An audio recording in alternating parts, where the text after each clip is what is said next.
Welcome back mga katambalan, mga hot topic and issue pag-usapan natin. Update po tayo kay Alden Richard na kung saan nga po dumalo itong si Alden sa ginaganap nga po ngayon ng GMA Gala. At bago pa man dumalo itong si Alden, kaninang umaga nga po ay nag-morning ride pa ito kasama ang kanyang kaibigan na si Coach Marlen. Ito po ay talagang passion na ni Alden Richard ang pagbibisikleta. At ngayong gabi naman po nang dumating nga itong si Alden sa venue po kung saan nga ginaganap ang GMA Gala, makikita naman itong si Alden na sakay ng napakagara na sasakyan. Makikita na nakaupo doon si Alden at talaga namang napakagwapo. Nang dumating nga si Alden sa venue ay binati naman siya at sinalubong ng kanyang mga kaibigan. Makikita naman si Alden na rumapa nga sa red carpet na lutang ang kagwapuhan nito at talaga namang makikita kay Alden Richard ang pagiging professional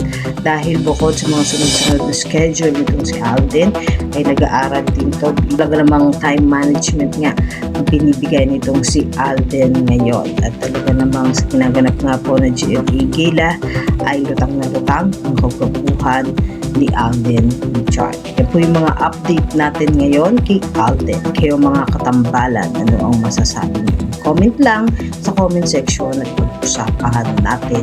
Yan ang mga hot topic and issue dito lamang sa Tambalang GK.